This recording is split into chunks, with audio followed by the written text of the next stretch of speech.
Guys, we're coming to you live. WaraWeek Boxing is back with the incomparable Rodney Green. And I tell you what, at the top of the hour, back by popular demand, we're going to be interviewing the real Rick Glaser.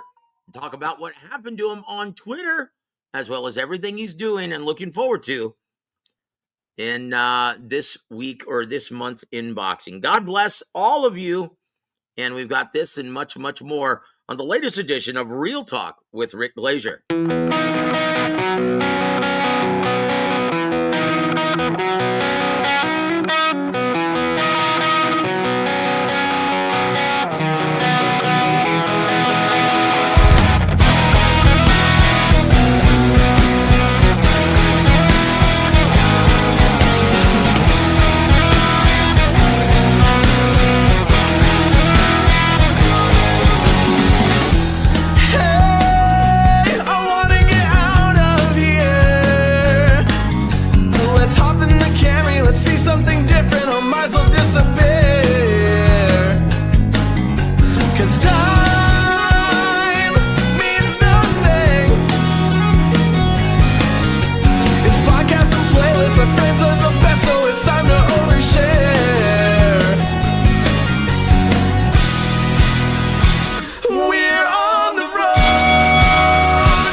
Can smell manly if you listen to Real Talk with Rick Glaser. Thank you, Mr. Rocky Balboa. Yeah. Guys, it's my pleasure to introduce first a gentleman that is no stranger to the show. In fact, he used to be my co-host and will be once again. I'll tell you what, guys, it's a real pleasure to welcome back the incomparable Mr. Rodney Green. Rodney, how are you doing, brother? What's up? What's up? What's up? I'm doing well, and it feels so good to be back. Yes. I tell you what, guys, before we play a game of fact or fiction with Hot Rod, we're going to get everyone reacquainted with Rodney. And we're going to play, let's see, here it is. It's time for the BoxingSource.net Rapid Fire Q&A.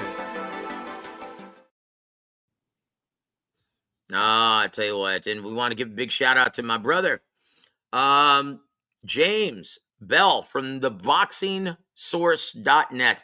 Guys, if you haven't already bookmarked BoxingSource.net, please go do so for the latest rumors and insider knowledge from the boxing community. This is going to be Rodney Rapid Fire Q&A R&B edition, brother, with some wild cards thrown in. Are you ready? Yes, sir. Here we go. Number one, smoother voice, Marvin Gaye or Smokey Robinson? Whoo! Man, I would have to say Smokey Robinson, bro. I really would. Really? Yeah, and the reason why I say now a better singer, I would go with Marvin Gaye. But man, smoother voice, you know what I mean? To where it's just real, real smooth, laid back, cruising, and some of them hits, man, it's just very smooth. But the better singer, Marvin Gaye. But remember, I agree. Smokey Robinson, there's no one else like him. yeah, and remember, Smokey Robinson wrote some songs for Marvin Gaye. Never forget that as well. One of the There it is. greatest songwriters of our time, man. Smokey Robinson. Number two, Ultimate Slow Jam King, Al Green or Teddy Pendergrass? Man, I go with Teddy Pendergrass, man. I'm sorry, man. Hey, man. Look at his work, his body of work, man. You'll see that, man. He was definitely the ladies' man, and his body of work showed that. Yeah, I don't think anyone ever hit the stage with more testosterone running through his veins. Yeah. Number three, better crossover superstar, Michael Jackson or Prince? Oh, that's a tough one right there, man. But I would have to go Michael for the ultimate entertainer. But for as a musician, well, it was nobody like Prince, man, and he definitely is definitely up there in the Holy Grail too. But I would give a slight edge to Michael because he was just such a phenomenal man from age 7 years old to his demise, and international superstar, man. I mean, it don't get no greater than him. Yeah, it definitely doesn't get any bigger than Michael. So here's a wild card. Better holiday soundtrack. Mariah Carey's All I Want for Christmas Is You or Wham's Last Christmas. You know what? That's a good one, man. But I'm gonna go with Mariah, Joseph. I really am. Yeah. I think Mariah just broke some records, man, that was shattering uh, for her Christmas tune. So I'm gonna go with Mariah on that, bro. All right, very good. Number 5, greatest soul band, Earth, Wind, and Fire or the Isley Brothers? Woo! I'm gonna Yeah. say this, bro.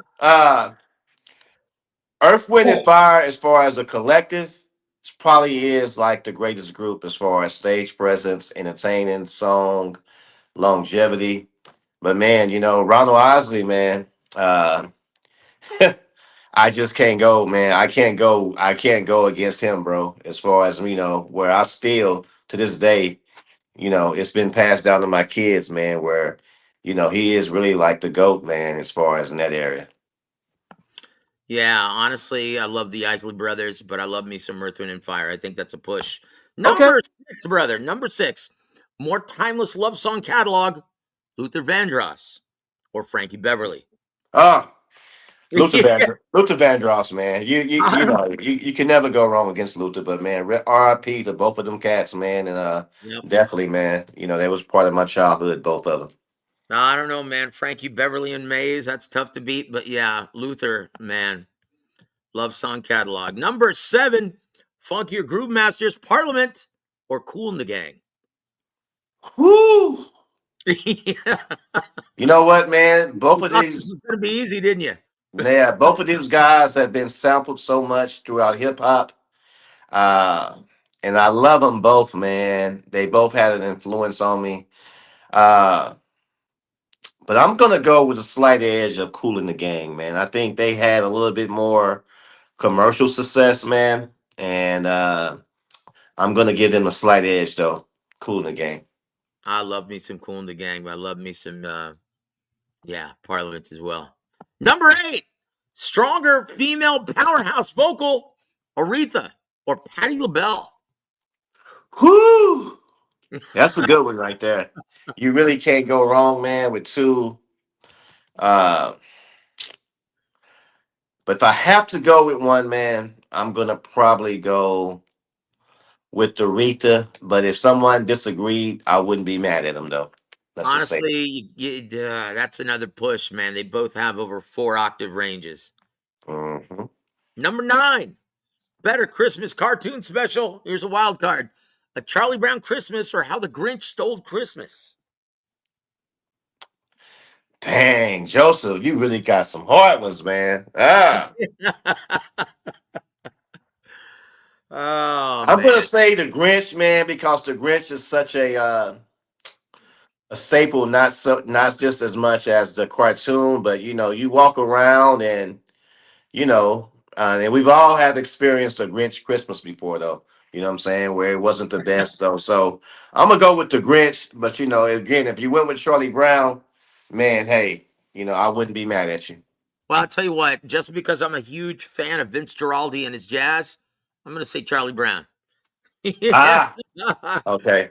The music, it's the soundtrack, man, that does it for me. Number 10, more influential R&B producer artist, Quincy Jones or Jimmy Jam and Terry Lewis?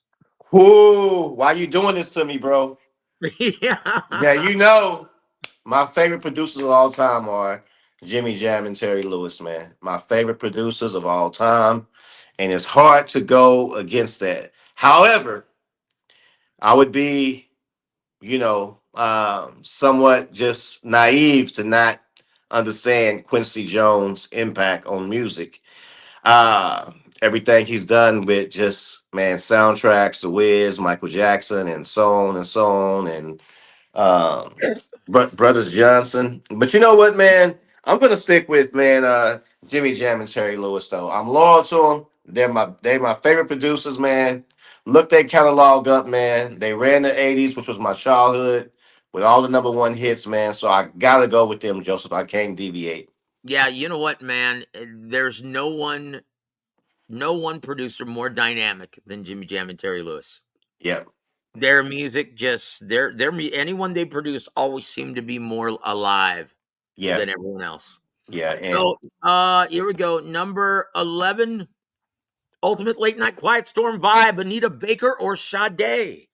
hoo, hoo, hoo. Yeah, dude. Man, Joe, you pulling them out? Yeah. Man, Yep. that's about the toughest one I think you've given me this far. Yeah, that's a push Uh for me, brother. yeah, I'm gonna flip a coin. Sade. How about that? Yeah. Oh, you're just going by how she looks, brother. Yeah, there you go. There Yeah. you go. There you Number go. 12, more influential R&B group, New Edition or Boys to Men? Aha. Well, I'm gonna say New Edition, and let me tell you why, man. Just their longevity from when they started as kids, and everybody who had a solo career that was able to do a spinoff. And, there's no doubt, I think Boys to Men have better vocal range and better singers. But just the influence, man, what it did, just not for R&B, but what it did for hip hop as well. I got to give New Edition, man. And, they still touring and put a good show on. Saw them a few years ago, man. And, yeah, I'm going to go with New Edition. I agree. 100%. There's a wild card, better seasonal scent, pine tree or cinnamon spice? Repeat that one more time, bro. Repeat Better that one. seasonal scent. Better seasonal scent, pine tree or cinnamon spice? Cinnamon Spice. I'm going to go with Cinnamon Spice. Yep, I agree. More number 14, more crossover dominant, Janet Jackson or Whitney Houston? Oh, man. Yeah, Janet Jackson, man. Janet Jackson. Yep, but she didn't have as many number one One hits hit. Number as one hit. Whitney Houston. Yeah. But But to me, I love Janet Jackson though, man. Anyone who's been on both Good Times and Different Strokes, yeah, you got to go with her, man. gotta go. There you go. Number 15, worst Christmas gift, fruitcake or obvious regift? Fruitcake, man. Oh my God. Fruitcake. That's just You know what's weird? Maybe I'm just fat and old, or maybe it's the white in me, the Anglo in me. I actually like fruitcake. okay. Hey, I'm not gonna hold it against you, bro. Guys, hold on. Hawker Mustang, welcome to the show, sir. He says Trump is live right now. I'm trying to see if we're going to go to war with Venezuela. Ha. Look, guys. Yeah. Yeah. Look, we're already at war with Venezuela. I don't know what you're talking about. Right? Like, this is already happening, guys. Once again, put your faith in and trust in Jesus Christ. Keep your eyes focused on him, and you don't have to worry about any of this stuff, guys. He is our protector, our provider, our creator, and our redeemer. Especially at Christmas, keep your eyes focused on Jesus Christ, our Lord and Savior, and the Lamb of God who takes away the sins of the world and has mercy on each and every one of us. There's my public service message of the night. And I also want to give a shout out to 510 Boxing. Good to see you, man. It's been a minute. He says, at some point in the show, can you talk about the landscape at 168? Now that all the titles are up for grabs, potential matchups and such. Guys, we're going to be giving you a preview on this. And when Rick enters the show, we'll definitely throw this question at him. Jesus M., welcome to the show, sir. Good to see you, man. And this is another question for Rick Glaser, which will be on a little bit later. Will Crawford return from boxing retirement and step back in the ring as a boxer? Where that's coming up in a second. And jump to, love you, brother. To hell with Trump's address. Brother, you already know what he's going to say. Like, is there anything that he can surprise you with, Rodney? I mean, man, at this point, like we pretty much, no, it's nothing that really, and I don't really have to really tune in for shock value. I mean, I've heard enough and I know what to expect now. Let's just say that. There it is, guys. You already know. And once again, I've already said my piece. Oh, here to there. Welcome, brother, across the pond. I'm sure you're looking forward to Anthony Joshua defending our boxing community against the disruptor, Jake Paul, on Friday. He says, cheer, Joseph, Rick, Rod. What is Janibek's situation? And did that have an effect on Crawford electing to step aside for now? I can tell you this with great certainty, but we'll talk to Rick about this. No, it did not. He's waiting on suspension. He's waiting on a hearing. But he's going to be suspended for more than likely, at the very least, 12 months. 12 months, guys. Because it wasn't just a small strain of it or a small trace of it like Subriel Matias. He tested hot. He pissed hot, brother. Oh. So you're looking at, and this was, he was a 2-belt title holder. So look, he's going to be suspended for at least 12 months. But no, this didn't have an effect on Crawford disappearing for a minute. Okay? Because even though they were trying to bait Crawford into a unification bout at 160, there wasn't enough money in a fight with Janibek Ali Manala. Right? There wasn't even close to enough money to bait Terence Crawford into a fight at this stage of his career.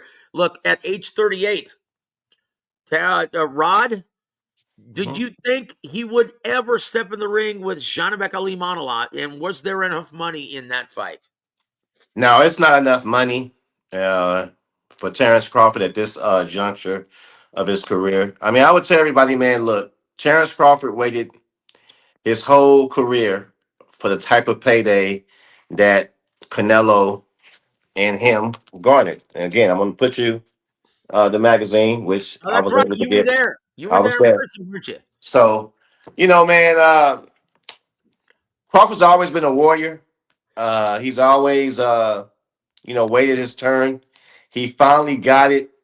And I think when he really looked at it and he asked himself, what did he have left to prove? What was the risk versus reward? And looked at the total boxing landscape with all the politics and knowing he'll never get that kind of payday again. I think he came to the conclusion, you know what? If it's any time to leave, I think right now is his time to leave, which everyone feels like he went out on top. And whatever, man, you want to think of him, man, and whatever your opinion is of him, uh, you know, at this juncture of his career, he got the paydays that he wanted. He made the money that he wanted. He may have been difficult to do business at time, but Crawford was a throwback fighter in this era as much as we can expect. And man, I'm kind of glad that he gracefully, bowed out. And again, we'll see if someone else can fill that void in the sport of boxing. Yep, guys. And once again, we'd like to give a shout out to our sister, Daisy Sanchez. Good to see you. We're waiting on Big Rick Glaser. He's coming up at the top of the hour. But look, it's going to be called a war. But yes, it's going to look more like an invasion, right?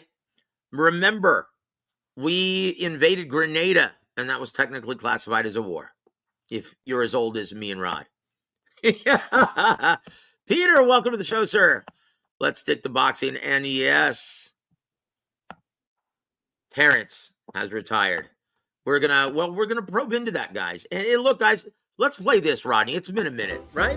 Hey, we ain't ducking and dodging nobody. It's time for fact or fiction.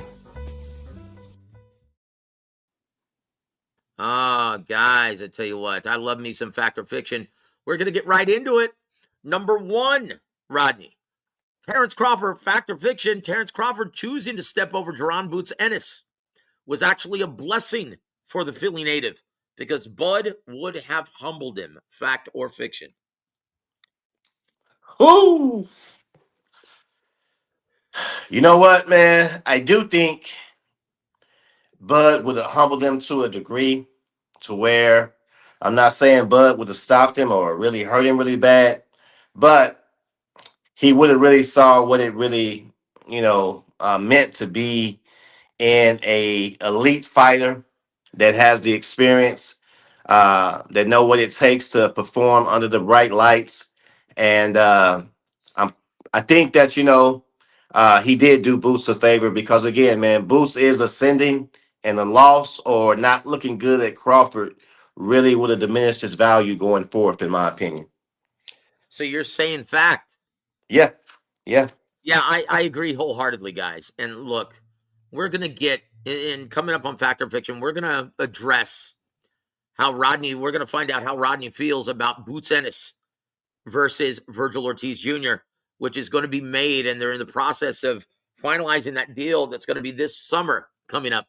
But I will say this. Here's the question du jour. Here's $1 million question, Rod. Is Terence Crawford really retired? You know what, man? I think so, Joseph. I really do. Uh, it's fighters like, we're used to fighters not leaving at the top of their game and thinking about, well, they still have something left, maybe. But here's the thing that I want to remind everybody. Crawford's never going to get that kind of payday again. Even if he fought Canelo again, I don't believe the demand would be there. You know what I mean? I don't think that I would want to pay money to go out to Vegas, watch the fight, get a room, and pay. I don't feel that way for a second fight. So really, just getting up from that natural high, beating Canelo in a decisive fashion. Um, I don't see a reason for him to come back, man. You live in Omaha, Nebraska. The cost of living is pretty, reasonable. I think $50 million, man, is more than enough to take care of your family, man, and live a decent life. Though, if I'm being honest, though, so I don't really foresee him coming back, man. He is 38, and that window. I mean, yeah, I think it should stay closed, bro. Well, look, I'll tell you what I think. The only chance he has of coming back is if Netflix pays him $100 million to face Jake Paul in 2026. Okay, yeah, That's it. And for him, that's not really coming back. He wouldn't engage in a complete 8-week camp with all the wear and tear, because I guarantee you that had a lot to do with his decision making. And that's the reason why he's asking for so much. I mean, let's be honest. At age 38, how do you think those brutal 2-a-day training camps feel on his body? right. Like, honestly, that has a lot to do with every fighter calling it quits. Like, what more does he have to accomplish in the sport? He is already a 3-division undisputed champion, which is unheard of in the 4-belt era. 140, 147, and 168. That's unheard of. He was a unified champion at 35, a belt holder at 54. And guys, what more does he have to prove? And who would you want to see him fight? He's already beaten Canelo. Who would you like to see him fight? That's the big question. Everyone says, oh, he's going to be back. To fight whom? At 38 years old, who do you want to see him fight? Yeah, yeah, Now, I'll exactly. say this, Rodney, I'm going to ask you a question. Now, Terence Crawford is an all-time great, right? He's obviously an all-time great, but could he beat any of the 4 kings? And I mean the real 4 kings from the 80s. Rodney, who could he beat out of Roberto Duran, Sugar Ray Leonard, Tommy Hearns, Marvin Hagler? Who could he actually beat? Are you still there, sir? Well, it looks like we lost Hot Rod for a second. I don't think it's on my end. Okay, guys, while we're waiting back on Hot Rod, let's talk to the chat for just a second. No. This is the Rick Glaser show. We had Ronnie on last night, brother. You missed it. Let's see. And Peter says, yeah, I'm going to miss him. He's given us some great fights. He sure has. Bud isn't hurting. No. He's made some wise investments. Yes, he surrounds himself with very smart people. And yes, he's going to go fish and have a good time. He deserves it. Daisy, controversial hot take, says, I don't see a throwback Crawford fighter because he never did the heavy lifting, never defended his undisputed titles. Who would you like to see him defended against, Daisy? I tell you what, we're waiting on Hot Rod to reconnect. But I'm going to ask you a serious question, and I'd like everyone in the chat to answer this. Who would you have liked to have seen him defend his titles against? At 40, there was no one there. And definitely not enough money. At 47, he pretty much beat everyone that wasn't a part of PBC. And the last remaining man standing from that stable, he beat the pants off of him. Hold on, we're going to get Rod back up. Okay, go ahead. I'm sorry. No, that's all right, brother. It's good to have you back. Okay, go ahead, Joseph. Now listen to this. Daisy Sanchez says, I don't see Crawford as a throwback fighter because he never did the heavy lifting, never defended his undisputed titles. Okay. And I'm going to ask you, who would you like to see him defended against that he didn't fight? Right. He beat the pants off of Errol Spence, embarrassed him, retired him. Yeah. Who do you want to see him? He beat Sean Porter. And don't forget, Keith Thurman didn't want no parts of it. No. Danny Garcia didn't want no parts of it. No. And during the prime of his career, remember, PBC, they wouldn't do business with Top Rank. Okay. And I would just say this to Daisy, don't forget what Terence did at 135. Yep. Did it 140 as well, too. Yep. So, again, when I say he's a throwback fighter, man, he paid his dues at those weight classes. And then when he did get to 147, he had to deal with a lot of the politics of the sport. And that's another reason why I'm glad that he's, decided to bow out, man, because a good 3 years, he could have fought Spence at least 3 years before he fought him. And I think the outcome and the fight would have even been bigger, but it would have been the same. Yep, I agree. Now, look, once again, Keith, once upon a time, Thurman, semi-retired, and he priced himself out of a Terence Crawford fight. He was asking for $10 million and wanted to be the A side against Terence Crawford. And I was told that by several Top Rank executives. Right? So who do you want him to fight? Boots Ennis? We already addressed that. That was a blessing in disguise for Boots Ennis. Because he would have been... I see that being not as one-sided as Floyd Mayweather Jr. versus Canelo Alvarez. But yeah, I see Terence Crawford showing his class and his experience, pulling away at the very end in the final 3 or 4 rounds. Because Terence, look, that guy was a dog. And I don't think you'll find, especially in this era, anyone more competitive than Terence Crawford, except maybe Alexander Usyk. Those two guys just want to win, and they'll do whatever it takes. They're special fighters. Special fighters know how to reach deep in their bag of tricks and make adjustments. Give credit to wherever credit's due. We're going to ask Hot Rod this, though. Rod, what did you think about Terence Crawford giving the big one-gun salute and basically giving a big FU to Mauricio Sulaiman and the WBC? Again, I'm going to say that I don't particularly like it. It wasn't the classiest thing to do. Let's just be crystal about that. But as I say, man, I don't know what really was going on behind the scenes as far as their previous relationship. You know what I mean? Again, I don't know if it was the best, but let's keep this in mind. I think that was a prequel to say, okay, you know what? F Mauricio, and why should I pay it? Because I'm about to retire. You know what I'm saying? So maybe that's his chance of being defiant. As I said, man, a lot of politics going with the sport. And that's kind of why I am glad. And Terrence Fight, and I've always said, man, Joseph, for the past 10 years, Terence Crawford has been my favorite fighter. But I'm kind of glad that he is leaving because he doesn't have to be reduced to doing antics like that. And then folks, man, have that memory of him, you know what I mean, while he's, retiring or, just take away from his technical brilliance and everything he's achieved in the ring. There it is. There it is.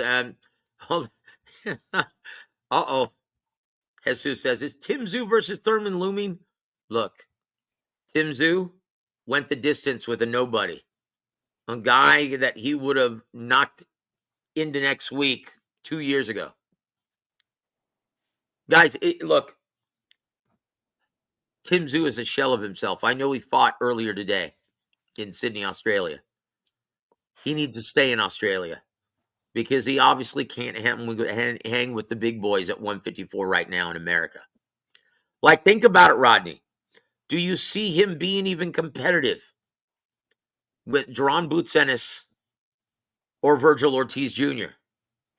Well, man, here's the thing that, Tim Zoo has, accumulated some miles on him in a short period of time. Okay. Uh, and I think that, he's not the same fighter now that he was a few years ago, in my humble opinion. Okay. And I think you don't understand, man, just how a different level, it doesn't take much, man, for you to slip. And a guy like Boots or Virgil, man, I think they would hurt Tim Tszyu in this point of his career now. I really do. Because he takes a lot of punishment, man. He's known to take quite a bit of punishment. And fighting either one of those guys, man, I think that it really wouldn't be a good career move, a good career choice, in my opinion. It would have been a career ender. Yeah. It would have been a career ender. Look. Daisy, I want you to keep that same energy when you talk about Canelo defending his title against whomever earns the right. How long was David Benavidez his mandatory challenger? The number one contender in the WBC. How many years was David Morrell Jr. the number one contender in the WBA? He never looked twice at those guys, never even considered. So stop that.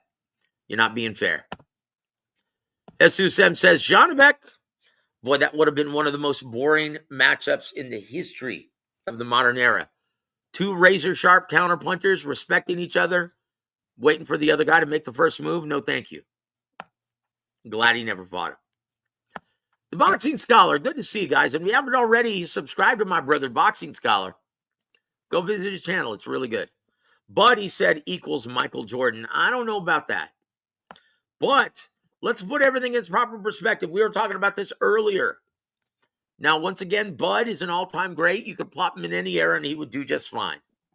Just like Bernard Hopkins, just like James Toney, Roy Jones, he's one of those guys. But prime for prime, do you see him beating any of the four kings at 47, 54, and 60? Not in their prime. Okay. Again, to beat a Duran or a Leonard or a Hagler in their prime, man, you really have to be really cut from, man, a different cloth, though. You know what I mean? Because if you look at it, the only guys that beat them were when they fought against each other. You know what I mean? They were the apex and they were each other's equal. So I don't see it. Now, once again, Terence Crawford, you know, he's a very strong fighter. You know what I mean? I think people underestimate his strength at 147. That's why people thought that he wouldn't be able to compete with a Canelo. But, you're dealing with probably the best Latin fighter ever in a Roberto Duran, a special fighter like Sugar Ray who could dig deep and had the dog in him. And then the power of a Tommy Hearns. And then just man, Marvin Hagler. Tommy Hearns. Yeah. I mean, and that's not a knock on Terence, man. And again, I love Terence, one of my all-time. Hearns was the very first 5-division world champion of all time. But it's just in this era, it's easier to do than it would have been to do in the 80s, though. And against them guys, man, I don't think that he would really have the kind of success that he's having now. That's a definite, though, to be honest. Agree, but you could say that for even Alexander Usyk. Agreed. So it's Yeah. not a knock. Guys, they can't help what era they're fighting in. Yeah. Okay, Eric, welcome to the show, sir. He says, I'm late. No, you're not, brother. You're right on time. We've got Rick Glaser coming on in about 20 minutes. I think Mayweather beats Bud at 35, but at 47, Bud would have the slight edge. Do you agree, Rodney? I'll say at 130, man, Floyd was at his peak at 130. But, Bud was a bad dude at 135, man. He wasn't as seasoned and experienced, but that would have been a good scrap, though. You know what I'm saying? I think Floyd IQ may have got into the finish line, but Speed and he, reflex is also with that advantage, huh? with his speed and reflex advantage as well. Yeah, speed and reflex advantage, though. And then just not, Bud having the experience yet, but that would have been a good fight, and that would have been a real true test for Floyd to dig deep. So I'm not going to argue with someone and say that Floyd would have won at 135 because when Floyd was in the lower weight classes, to me he was better than he was at 147 in my opinion. Yep, Peter Von Arx also points out Bud was strong. He wrestled. Canelo was strong, and Bud pushed him around. Spence was strong, and look what happened. Those are Yeah, all very good points, my friend. I yeah. tell you what, here was one who was known as a guy who's going to force Bud Crawford to fight, right?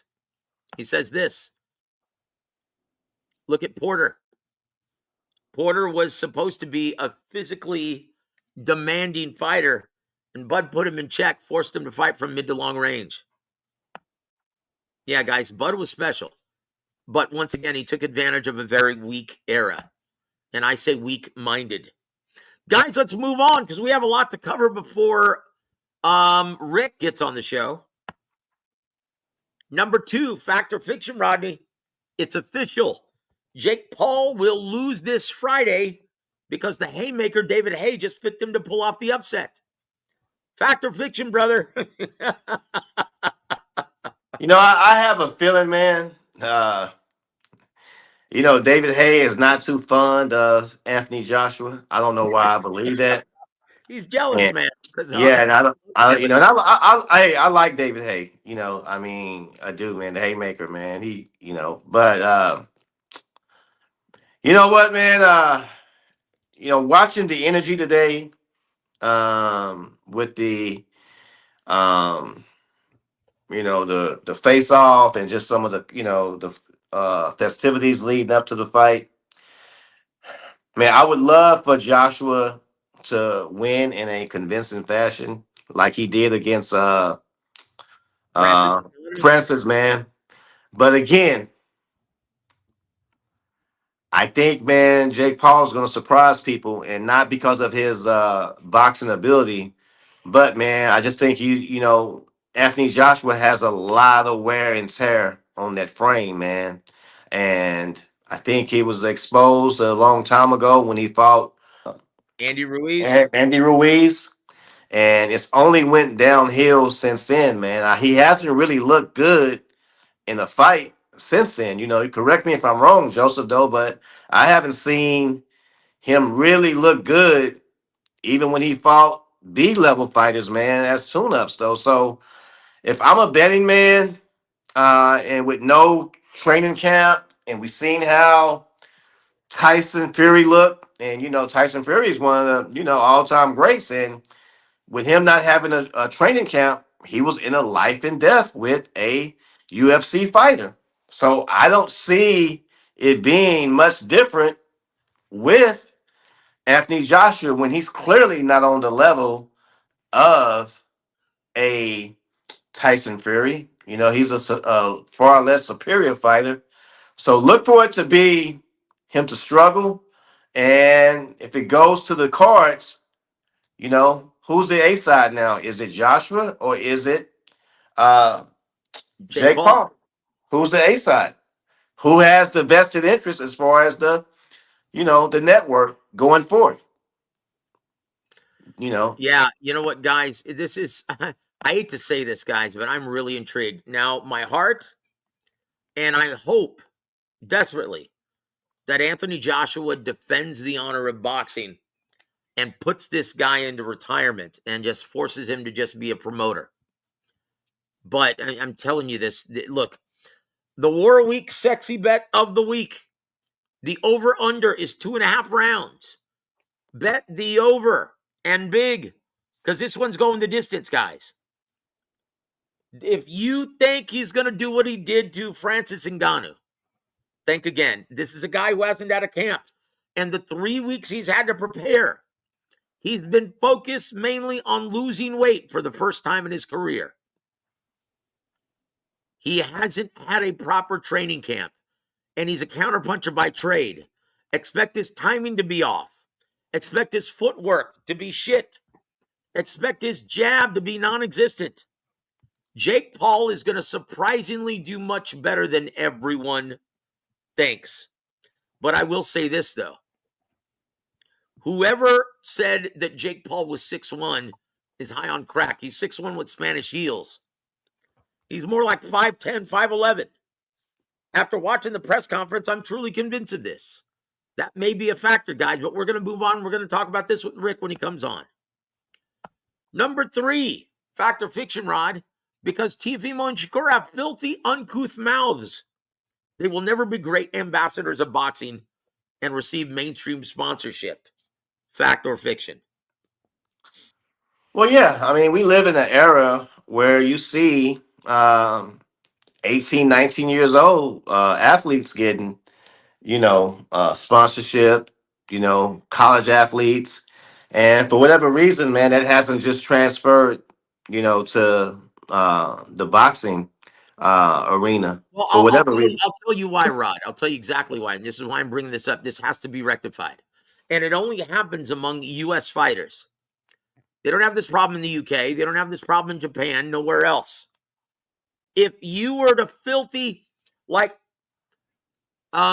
espouse that nonsense and horrific language that Shakur and Teo do at a press conference in any other sport, how much do you think they would be fined or suspended? I mean, yeah, that's a good point. That is a good point, man. Because again, I think a commissioner would step in and realize that they're hurting the brand, and they would take some kind of action to reprimand them, though. So that does play a role. But I was thinking about this earlier, man. And some of our previous discussions, man. You don't see. Boxing athletes, man, with endorsement deals from Nike, like you would see, Kevin Durant or LeBron or even Reebok, man, or even someone saying like Under Armour, let's give out a shoe contract or whatever. And for whatever reason, like you say, the etiquette or the lack of professionalism, or if it may hurt their brand, but they tend to stay away from the sport, like a 10-foot pole, man, to where they won't, even make that kind of investment, I should say. Well, look, and I'm going to post this real quick, guys. Wait, hold on. Besides the foul language here to there, thank you for hanging with us. Neither Teo or Shakur have any charisma. Look, Teofimo has charisma, but everything that comes out of his mouth is nonsense and noise. That guy's a head case. Yeah, there it is. Look. Eric says this, Rod, Jake would have been a lot smarter to have taken on Wilder first. Do you agree with that? I'll tell you exactly why that didn't happen, though. Here it is, man. You're dealing with Wilder and Joshua have both been knocked out, but that's one thing Deontay still has, man, and he doesn't have it like he used to. I would say, man, he has a better puncher's chance than Joshua, man, because I think he still has the ability to catch Paul. So, but neither fighter is what they were. I think they both are a shell of themselves. I don't know if it just made more business sense for them to go with That's Paul, exactly why.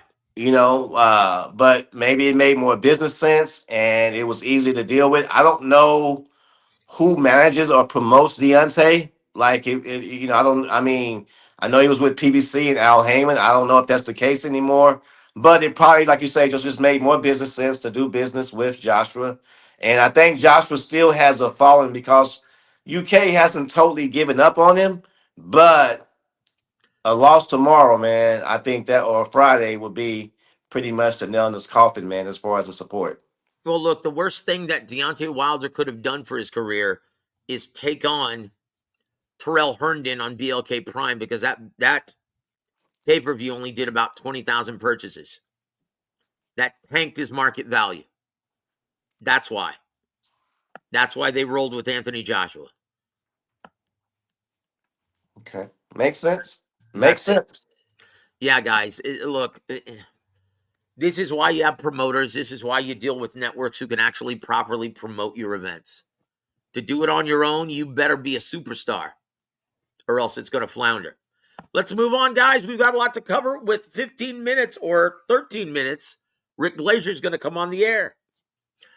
Number 4, Rodney, despite bringing Hall of Famer Joe Goosen on board, WBC welterweight champ Mario Varrios will lose his title to Ryan Garcia on February 21st. Fact or fiction? You know, it's a toss up, Joseph, because here's the way I look at it, and you can correct me if I'm wrong and I might disagree with it. I think a fighter like Mario, again, man, Barrios, and I love my 210 fighters, man, and I really do because, hey, we come from the same soil and I want him to do well. I think, though, maybe he's reached the ceiling, Joseph, and this is my personal opinion. However, what Ryan Garcia is going to show up? Because the last time I saw Ryan Garcia, he was goofing around on the internet, play fighting with um a social media, IG model or whatever. And I just don't know the headspace of what Ryan is, man. I don't trust him. I don't think that he's reliable. I don't know if he's going to work hard or put in the work in training camp. But, you know, Barrios could look good against him, though. He really could. But in my humble opinion, though, I think Barrios has reached his ceiling, if I'm being honest, though. Yep. Mario Vargas, look. He's never going to be an elite level talent. And he definitely doesn't have the natural athletic gifts as Ryan Garcia, speed and power.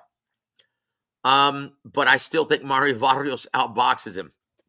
Uses that height, reach, footwork. I think he outboxes him. Now, does Ryan Garcia have that chance? He'll be losing the fight 5-0 and then land that big left hook and put him out on his ass? Yes, there's always that possibility.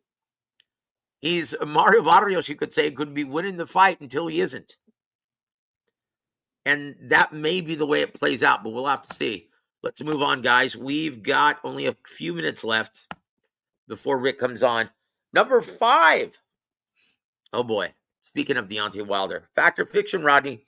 Heavyweight champ Alexander Usyk will embarrassingly send Deontay Wilder into official retirement, guys. And from what I'm hearing, that fight's going to happen this summer.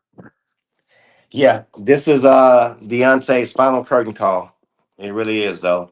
And I think, man, it's going to end very, very bad for him, Joseph.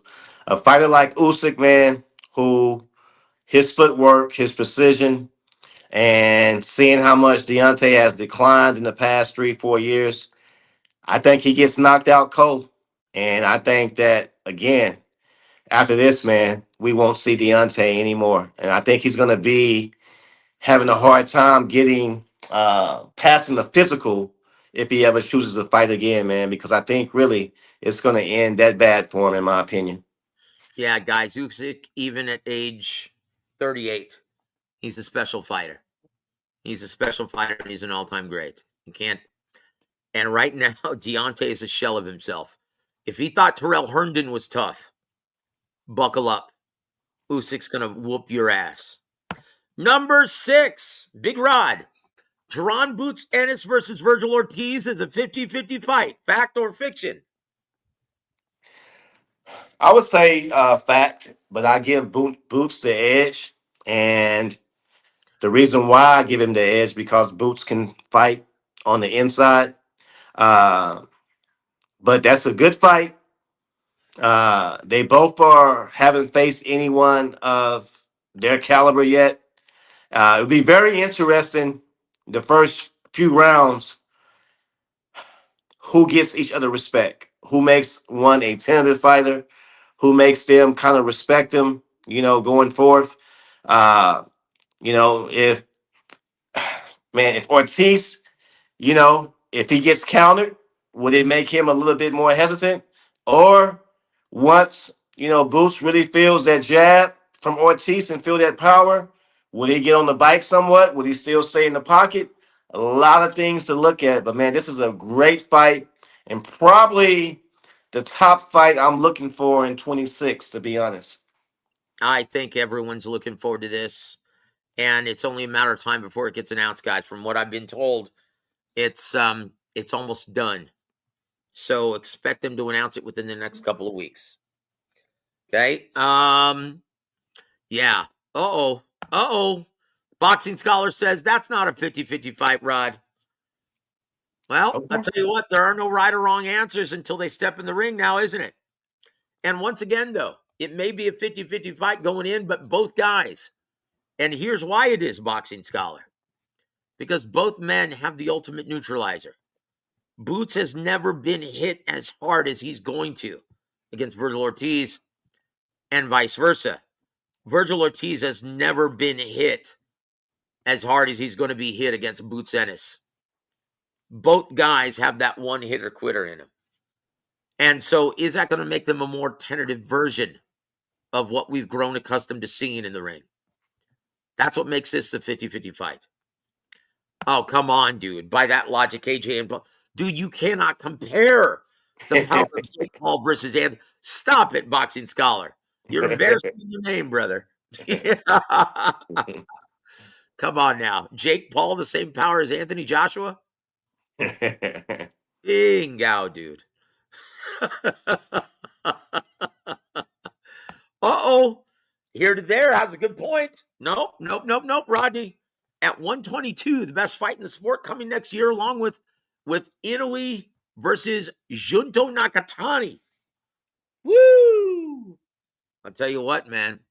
That is truly a great fight. And you might be right here to there. We'll see how both of them play out, but they're both going to be made.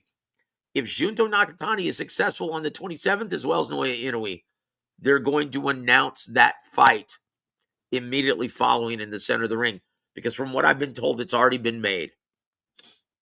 Guys, in 7 minutes, we're going to be joined by Rick Glaser. So let's get our last fact or fiction out of the way.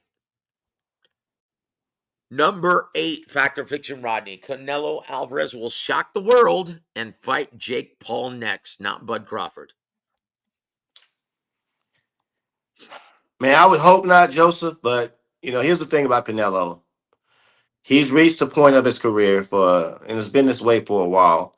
He can pretty much decide to pick and fight who he wants.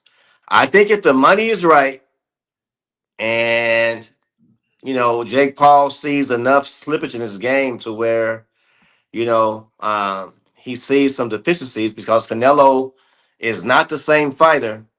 I can see it happening. Now, he needs to beat Anthony Joshua in convincing fashion, though, to really get the drums and rolling and roaring for the crowd to say, okay, you know what, I'm willing to see it, I'm willing to pay for it. So, Friday holds a lot of weight, though. So I wouldn't be surprised, though. I really wouldn't, because Canelo at this point, man, the paydays have to make sense for him to get in the ring. It really do. Yeah, honestly, guys, you can take it to the bank. Like, when you think about it, who can he fight at 68 right now at this stage of his career? He's not fighting Hamza Shiraz. He's not fighting Christian Mbili. He's not fighting Lester Martinez. Who's he going to fight? Edgar Hamburger Langa one more time? No one wants to see that. Who's he going to fight? Jaime Munguia again? No one wants to see that. Who can he fight? Let's be honest.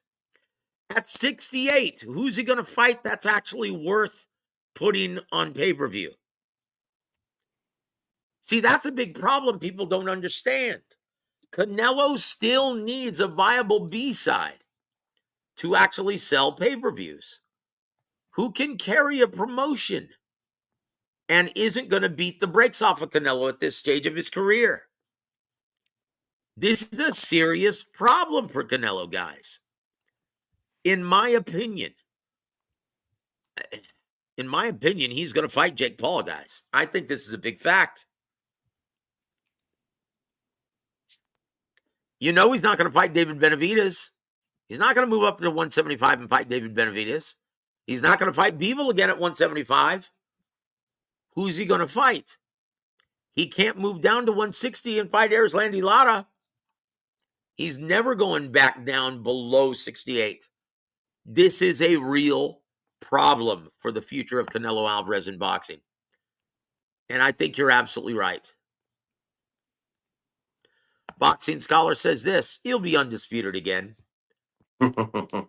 You've got to beat somebody to get all 4 belts. Remember who he fought to become undisputed the first time.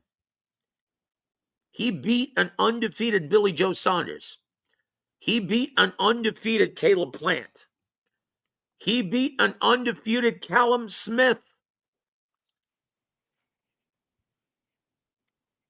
Guys, he's not fighting that kind of ilk ever again. He is not the same, guys. He is way past his prime, and we told you this before the Crawford fight, that this is why Crawford chose him. He knew he was going to have his way with Canelo. And guess what? It played out that way. Guys, we've got 3 minutes before we feature Rick. Uh-oh. Now, 510 Boxing is saying Canelo can't beat Mbili, Shiraz, or Iglesias. You're right on the money as far as all 3 of those go. Yep, agreed. And here to there says, besides Jake, only other possible big payday for Canelo is Turkey's favorite, Hamza Shiraz. Guys, you could argue that Hamza Shiraz is the top guy at 68, top contender. Canelo I think he'll get hurt. I think he'll get hurt really bad with Shiraz, man, with his length, his combinations.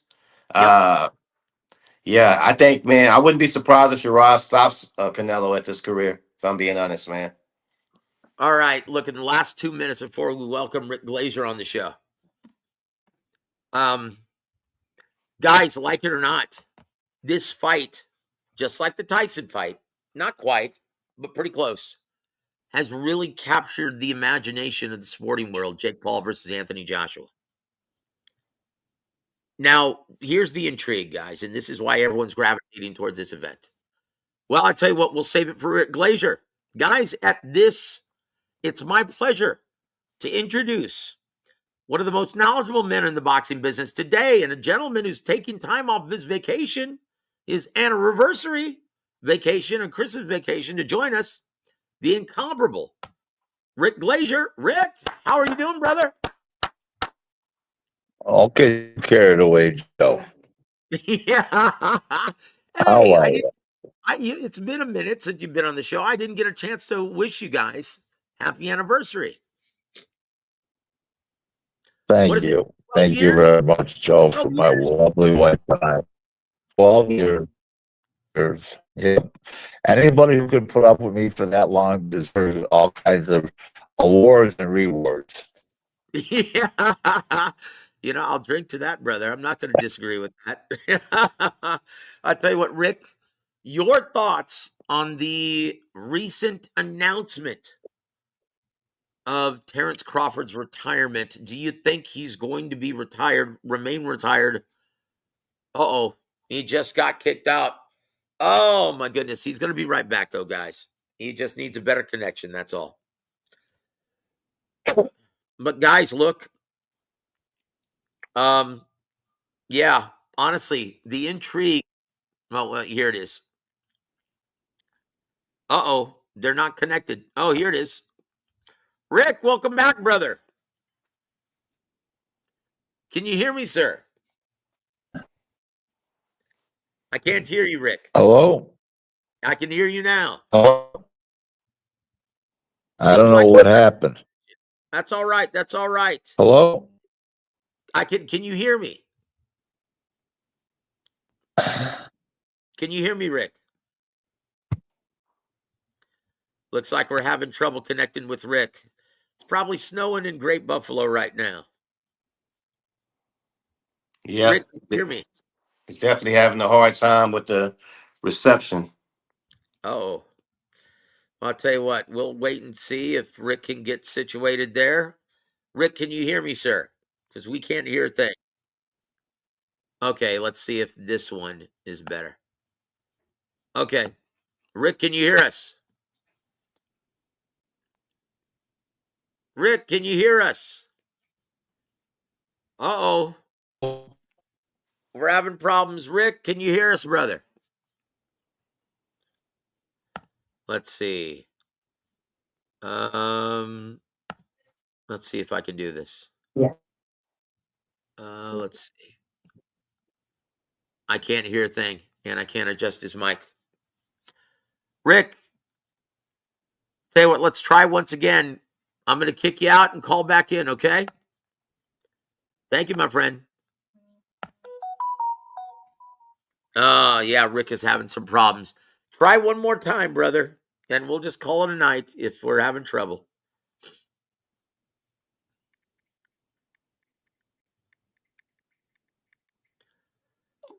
All right, we're going to try one more time. See if we can get Rick on the show. Peter Von Arx. Hold on. The boxing scholar says Al Heyman cut off Rick's Wi-Fi.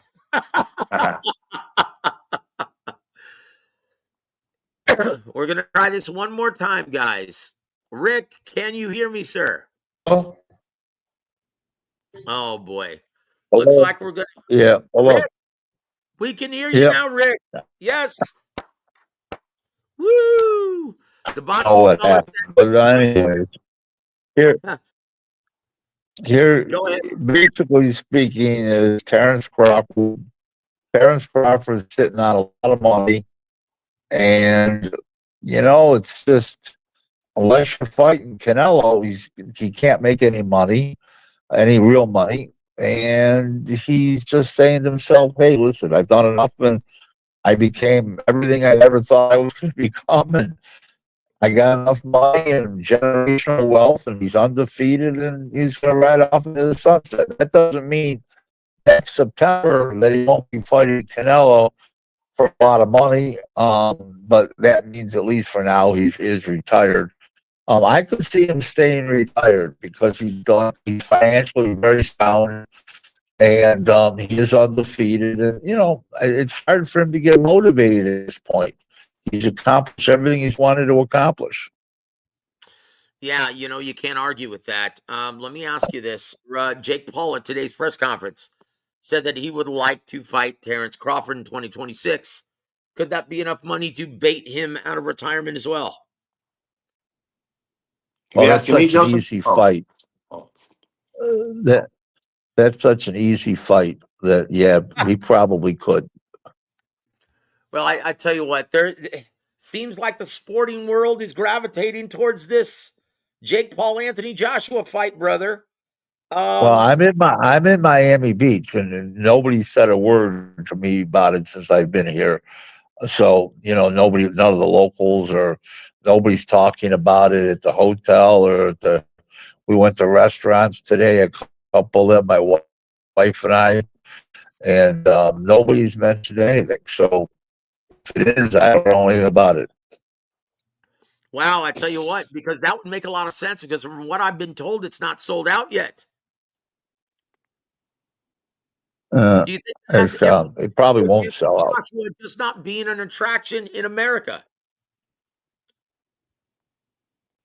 Well, I don't think Joshua was ever in traction in America. He fought one time here. He got knocked the fuck out by Andy Ruiz. He never gravitated to Americans.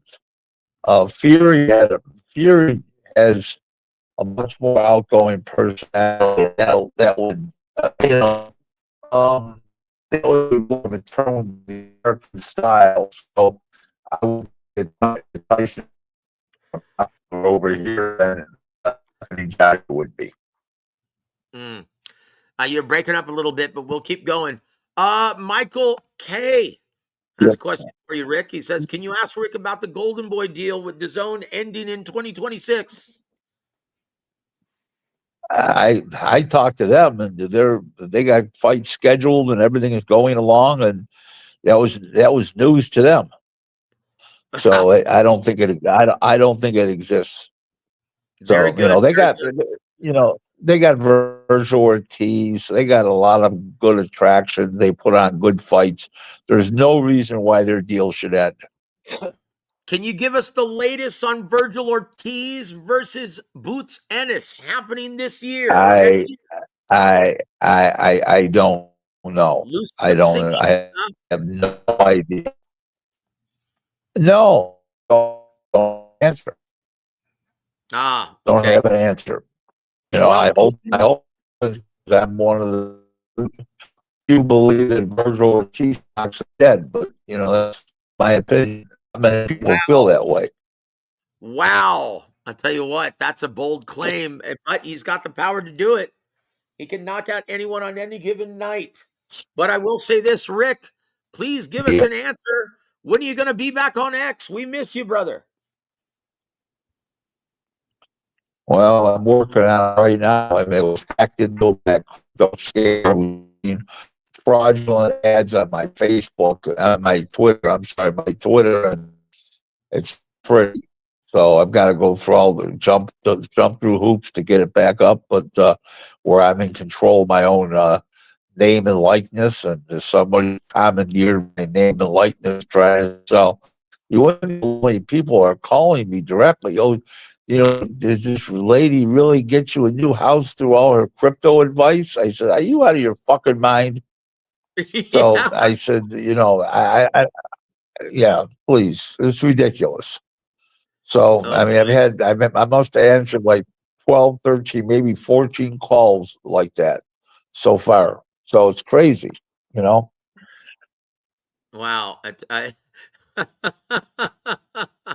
Hold on. I'm trying to get some questions up real quick. It says, Rick, this is from here to there, from across the pond. Thank you for supporting Rick on this day. It says, Rick, what's Janabek's situation? And did that have an effect on Crawford electing to step aside for now? Nah. And that guy couldn't sell a ticket, so that wouldn't have anything to do with what Crawford's going to do. The WV got a show cause order for the test, come up with this, come up with that. We'll see what happens. It does look promising for Janabek. Let's put it that way too. What do you think about the proposed WBC interim championship fight between Christian Mbili and Hamza Shiraz? Who wins that and why, brother? What do you think? I like Shiraz in the fight. I think he's much faster. He throws straighter punches. He's taller. He's got a huge height advantage. I mean, I believe if I'm thinking off the top of my head, he's got like a 7-inch height advantage, and that height advantage also is a reach advantage, and range. And I think he's he's got faster hands and he's accurate and stuff. And I really believe that he could beat Christian and Billy. Tell you what did you have to say, and what did you think about Terence Crawford electing to stiff Mauricio Suleiman in the WBC? I think they were both right and they were both wrong, and it can happen where both guys can be right, guys can be wrong in those cases. Here's why: ever $75,000. Mauricio's got fire and sticking to his gun for the 300,000, and at that point, Terence couldn't say it wasn't going to say yes because then he looked like a shitty with the other three organizations. So in the meantime, he just said, "Okay, take your belt." So do I blame him? No, and I don't blame Mauricio. It goes both ways. So, but if I was Mauricio, I would have taken the 75,000. That's for sure. Agreed. Better 75,000 than nothing. But I think the ring that they got him is worth more than That's right. 75,000. Is Terence going to return the ring, brother? I have no idea. I haven't got into that discussion with anybody. Here to there says the Haymanites up to no good, messing with Rick's connection.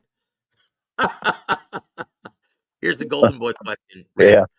Jesus says, who will Oscar Duarte be fighting in early 2026? Do you have any idea? I have no idea, but hopefully it's a meaningful fight because he deserves it. Yep. Let me ask you this. I tell you what, I would love to see Subriel Matias take on Oscar Duarte. Wouldn't you? Yeah, but he's got a handful with Dalton Smith first, so let's see what happens. Yep, that's coming up, guys. Let's see. Look, Canelo, when he finally returns, this is a problem. Who are the best matchups? Who would you like to see compete for all the vacant titles at 168, Rick? If you put your matchmaking cap on, who would you like to see compete for those titles? Oh well, I think it's going to be Shiraz and Billy, and the winner's going to be Lester Martinez. What's his name? I think Beck Bully will end up fighting. What's his name? The Mexican that was the interim champ that's now a full champ, whatever it is, Rees or something like that. I can't pronounce his name. I know who you're talking Red about. Dead, The gentleman who beat Caleb Plant. yeah, Red Dead, something like that. Yeah, Resendez. Right. Okay, so that's two of them. I don't know what's going to happen in the BO and the IBF. I don't know what they're doing there. I have no idea, but I think that you'll end up with Shiraz and Billy, and I think you'll end up with Beck the Bully versus Rendez. So see what happens. Rodney, do you have any questions for Big Rick Glaser? Who's No, that? Rick. Who is that? This is What's my up, brother Rick? Rodney Green, former analyst for boxing. We go back, about 15 years, Rodney? Yeah, it's been a while. Yeah, definitely, and everything. Hey, Rick. Okay. I did want to ask you a little bit more about the heavyweight division. We do know, Usyk is by far, the man in the division. It's clearly, the cream of the crop. Do you see any other heavyweights that can maybe take that mantle or that torch to be passed? Is it one in particular, maybe that we're not aware of, maybe in the Well, UK or I Great think Britain? Go ahead. I I think the two best heavyweights right now of the active fighters is Moses, a 20-year-old left-handed power puncher and ultra fast from the UK, Cabral Ijit, who fights in Germany, and he's undefeated. I believe that those are the two second best heavyweights in the world, second and third best heavyweights in the world right now, behind Usyk. Okay. So you don't give Fabio Wardley a chance? He ain't beating those two guys. No. Yeah. Oh boy. Now let's address the pink elephant in the room, Rick. What's going to happen on Friday night? What happens between Anthony Joshua and Jake Paul? I think Jake Paul gets knocked dead, dead. That's what I think. But Yeah. Are you who hoping, or is knows? that what you really think? No, I mean, it's over again. I mean, no experience, just standing in front of them, and, shows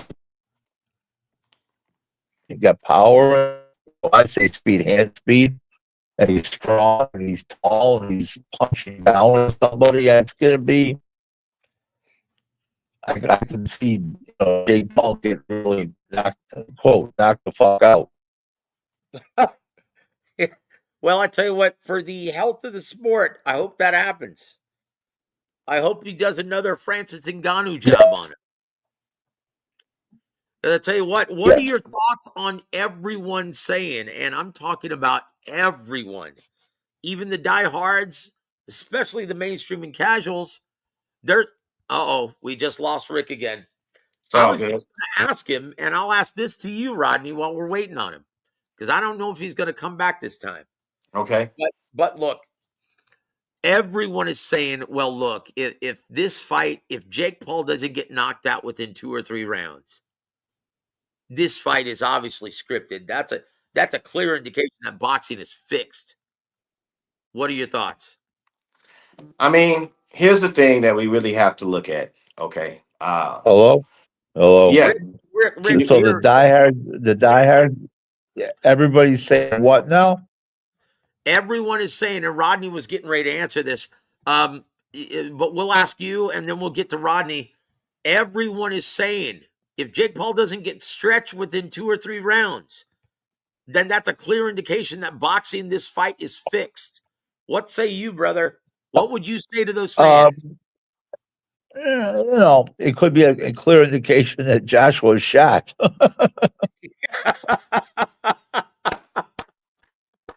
Rodney, do you concur? I mean, yeah, I think Joshua could be definitely shot, but I'm gonna interject something, man. I just looked at the standoff, man, and I'm looking just how much bigger Jake Anthony Joshua is bigger than Jake Paul. Yep. Okay. Uh, when he fought Mike Tyson, man, he did carry Tyson a lot of rounds. Let's be crystal. When he fought Julio Cesar Chavez, we knew that. I mean, man, come on, man. He definitely wasn't. Uh, he's fighting a very big guy, man, and he is. Joshua is a heavyweight, and we know the power is the last thing to leave a heavyweight fighter. So I want. Now we just lost Rod. Rick, look, I'll be Yeah. honest. Yeah. Anthony Joshua, he's focused on losing that weight. He's got to adhere to a 245 weigh-in limit. And then he hasn't had a camp. Yeah. He's a counterpuncher by trade. He's going to look like shit regardless. And I don't think people are prepared for it. Yeah. We'll see. Maybe I'm sure equipped between me and this guy off now. I'm wrong here. I can't hear you. You're breaking up. Please repeat, brother. Please repeat.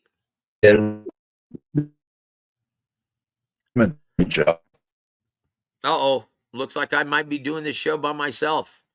Rick, we're going to go ahead and say goodnight and reschedule because we're having a lot of problems, man, hearing you. My apologies, Rick. God bless you, my friend. We'll get you back on very soon. It's good to hear from you, my brother. Enjoy your vacation and give Sonia our very best. We love you both.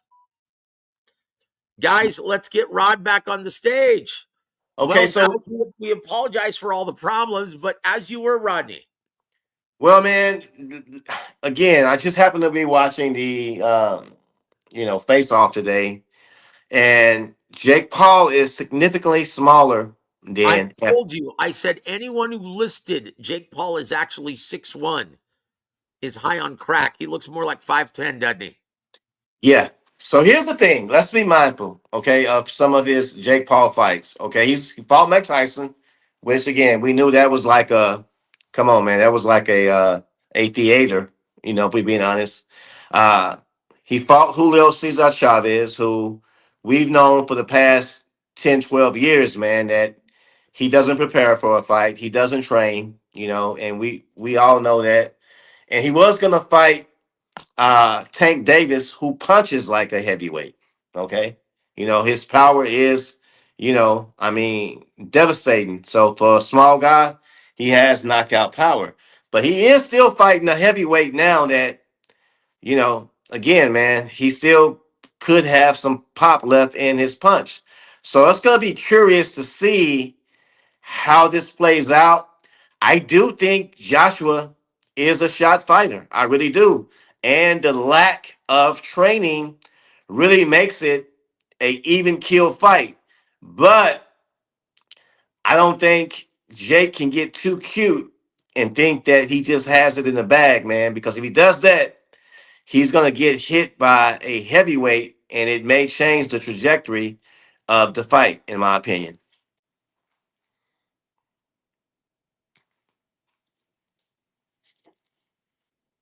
Sorry, man, my mic was muted. I agree, brother. I agree wholeheartedly. I think. A bunch of Yeah. excuses equaled fixed Jake bouts. Oh my gosh. The eternal optimist, says Sue Sam. We love you, brother. Look, guys. This, if everyone thinks Anthony Joshua is going to look like the guy who knocked out Kubrat Pulev and Alexander Povetkin, if they think that's going to be the same guy who knocked out Francis Ngannou, guys, think again. That was Anthony Joshua with a full camp and before he face planted against Daniel Dubois.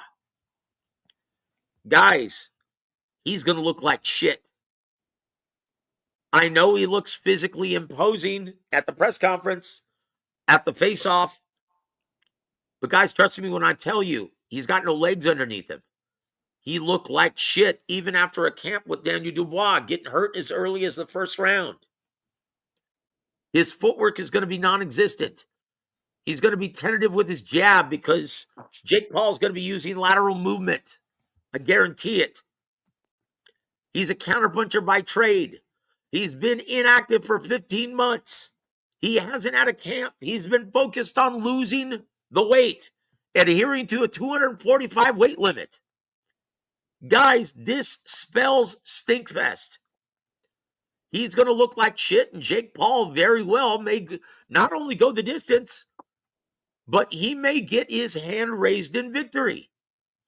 If he keeps the action in the center of the ring, consistently turning Joshua and disrupting his timing and rhythm with an intelligent jab and his feet, guys, he may win a decision. Don't be shocked when this goes the distance. Once again, our sexy bet is the over. The over-under is set at 2.5 rounds. Guys, he's going well past 2.5 rounds. Bet the over. Rodney, I know you're a betting man, brother. Put the long green on the over-under, guys. Okay. It's going the distance. You can bet the house on it. Kamikaze, good to see you, my friend. Salute, Mr. Aaron. I don't know if Crawford is really retired, but he doesn't seem like the type to pump fake us. I could be wrong. Could be a leverage tactic for the Canelo rematch. You know what? Rodney, what say you? I'll let you answer that. I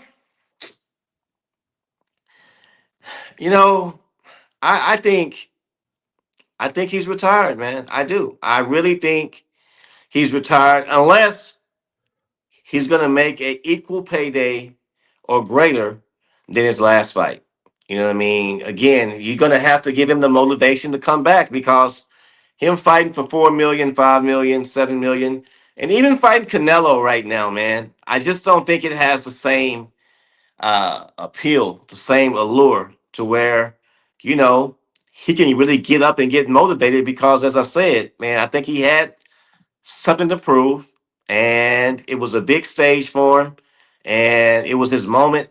It's going to be hard to replicate that going forth, though. I think it's just the motivation won't be there.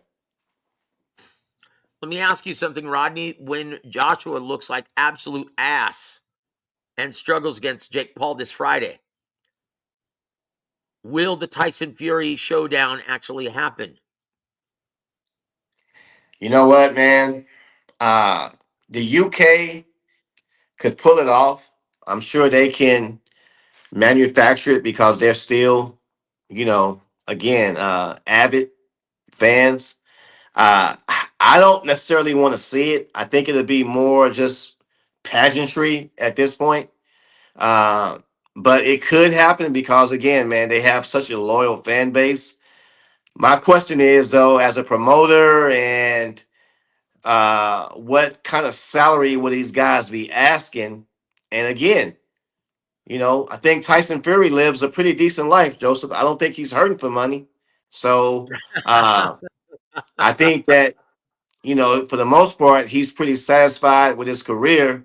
And beating Anthony Joshua doesn't really do anything to kind of give him, elevated status as an all-time great heavyweight.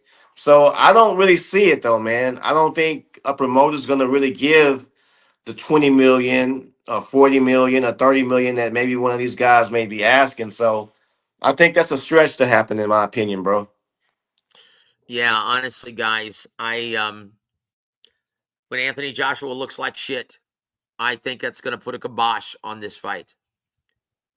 I think it's going to put a kibosh on the Anthony Joshua Tyson Fury fight. And regarding Crawford, I think he's done. I think he really is.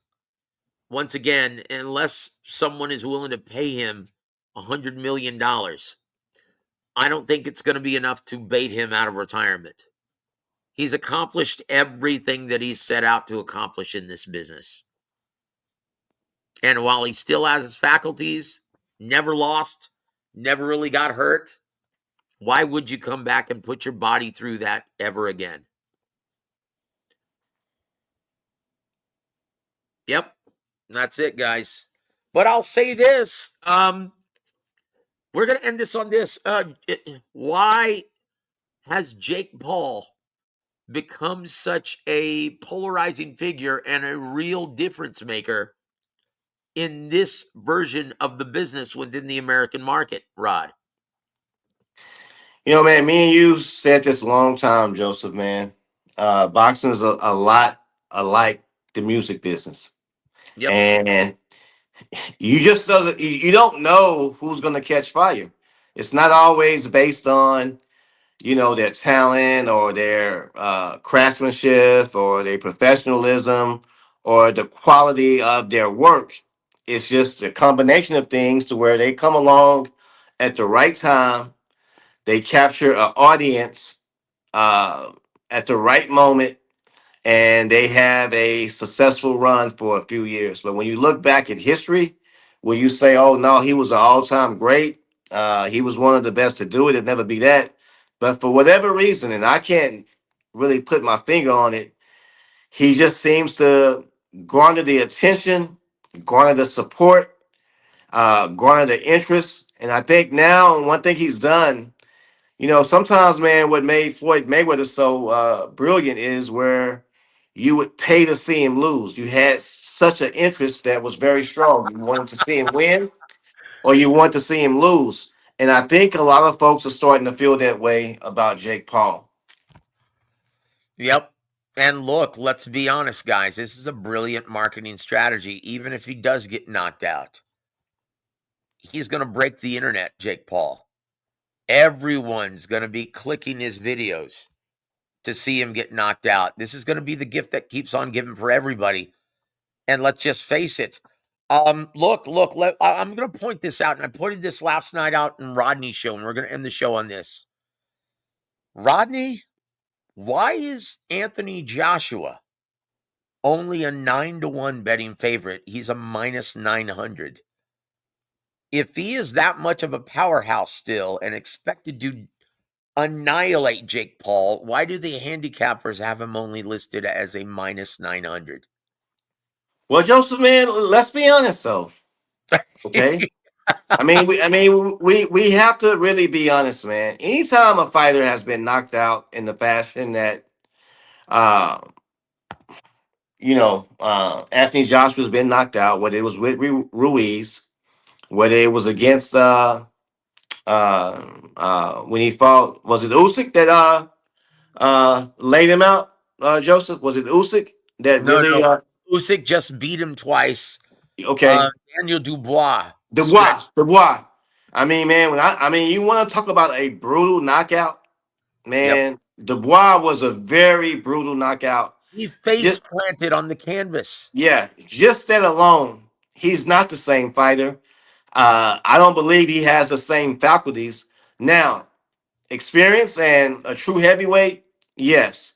But I think when you lose like that, man, it is a very telltale sign. And maybe the odds and the bettors are looking at that and saying, man, it's no way he's the same fighter. And once again, if it goes to a decision, who gets the home cooking, Joseph? Who gets the, you have to look at all this right here, man. Again, Canelo has lost fights by a mile. I mean, he lost to Terence fight Crawford by a mile. And how close did the judges have it, Joseph? How close was it? It was a 1 round away from being a draw. There we go. Terence Crawford had to win that final round, or else it's a majority draw. There we go. Touche, brother. We're gonna end the night on that note. Great job, Rod. It's good to have you back, my friend. Do you have any parting shots for our listening audience? Man, I can't wait to come back next week to talk about Friday. I love everybody who chime in. We value your opinion, your feedback, and like they say, the Staple Sisters. Let's do it again. Ah, there it is. You know what? We might actually be, depending on the outcome of the fight, guys, we might actually be back sooner than just next week. Sounds good to me. See, guys, look, I'm going to be on regardless after the weigh-in. I want to see if Anthony Joshua makes 245. He's not there yet. Like I said, the last 3 weeks, he's been focused on trying to adhere to that weight stipulation, and he hasn't had a proper training camp. Guys, the truth always reveals itself in the ring. That's why we love boxing. Guys, on behalf of the incredible Rodney Green, I'm Joseph Herron. And guys, we'll get Rick Glaser back as soon as everything gets better. Guys, you've been listening to WaraWeek Boxing. Have a great evening, everybody.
Rashawn Holdings proudly presents WaraWeek Radio Chats with ring announcer Joseph Herron